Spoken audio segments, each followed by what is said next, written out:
Mohammed bin Salman en unificateur du monde arabe contre le terrorisme. Une version actualisée du rêve de Lawrence d'Arabie. Le prince héritier d'Arabie Saoudite inonde depuis des mois estrade et écran de sa vision 2030, son grand dessein ambitieux et séduisant pour l'Arabie Saoudite dont l'image avait été altérée par sa gouvernance et ses archaïsmes.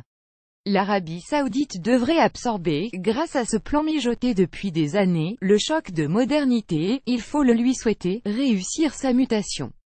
Mais en attendant il faut agir. Les conférences et les forums d'investissement où les puissants jonglent avec les milliards seront autant de mirages si l'environnement régional est incertain, en termes de sécurité des hommes et de leurs investissements. La sécurité, la première exigence des populations, devrait être la première préoccupation des dirigeants. Elle l'est d'ailleurs, si l'on considère la part des budgets militaires des différents pays. MBS l'a compris en proposant hier la constitution d'une force de 40 pays contre le terrorisme.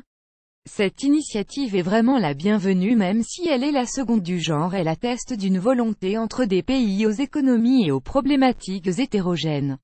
On aurait pu imaginer, comme je l'avais fait, une telle organisation calquée sur une structure préexistante comme la Ligue arabe. 22 pays, 13 millions de km2, près de 400 millions d'habitants. Le prince MBS a vu plus grand 40 pays dont la Turquie et le Pakistan. De grands absents l'Iran et la Syrie. Il faut espérer, d'ailleurs, que toute cette opération ne soit pas uniquement destinée à affaiblir le rival régional. Au-delà des annonces, quelles sont les conditions d'une coalition réussie autour du Pakistanais Rahil Sharif, coordinateur posté à Riyad? Il faudra gérer des tâches opérationnelles, établir la confiance entre les services de renseignement, échanger les renseignements, constituer une task force militaire composée de soldats armés bien équipés et ayant été entraînés ensemble avec des armements compatibles. Tout cela va prendre du temps. La lutte contre le terrorisme n'est pas uniquement militaire, c'est aussi une lutte contre la misère. L'enjeu est de taille, il comporte aussi, à mon sens, une dimension civile. La protection des populations et sans doute des opérations de maintien de la paix dans des zones aussi troublées que l'Afrique subsaharienne. Il faudra aussi mettre un terme aux ignobles trafics d'êtres humains, notamment en Libye, pays partenaire. Alors cette armée en devenir trouvera, à côté des opérations militaires, dans un service civique, toute sa place pour aider à la lutte contre le terrorisme, dont personne n'ignore qu'il trouve sa source dans la pauvreté. Dans cette lutte tous azimuts qui va nécessiter expérience, patience et méthode, l'Arabie Saoudite est seule en capacité financière d'amorcer la fondation. C'est le signal d'une politique nouvelle de coopération et d'action dans la région. Cette task force pourrait être aussi une force régionale de sécurité au service des populations victimes de terrorisme et d'une criminalité organisée, pour faire ce que les casques bleus de l'ONU ne peuvent pas faire par manque de moyens ou de volonté politique des grands de ce monde.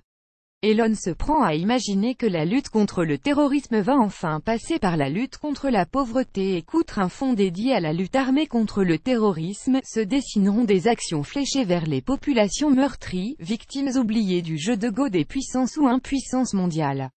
Cette armée composée d'hommes et de femmes des pays membres pourrait être également dédiée à la protection des sites religieux, touristiques et économiques et aussi assister les populations dans le cadre d'actions de service civil.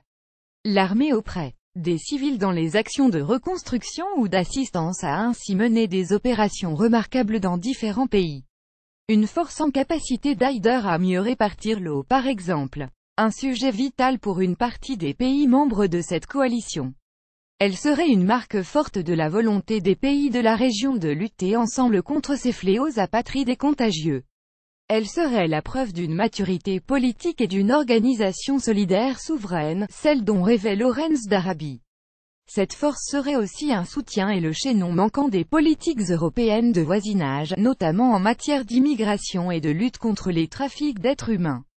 L'Arabie Saoudite peut jouer un rôle décisif dans cette stratégie. Au-delà des mots, cette croisade est prioritaire pour le prince héritier qui doit asseoir son autorité au plan international.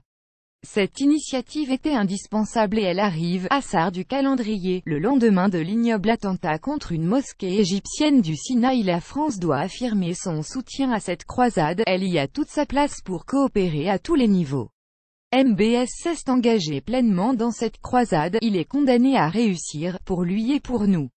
Lire aussi: le Liban pourrait être le théâtre d'une prochaine guerre entre l'Arabie Saoudite et l'Iran. En Arabie Saoudite, l'incroyable opération main propre du prince Ben Salman lui laisse les mains libres. Pourquoi le prince d'Arabie Saoudite pourrait presque être un Macron du désert? Pour suivre les dernières actualités en direct sur le HuffPost, cliquez ici. Tous les matins, recevez gratuitement la newsletter du HuffPost. Retrouvez-nous sur notre page Facebook. À voir également sur le HuffPost. Envoyez une correction.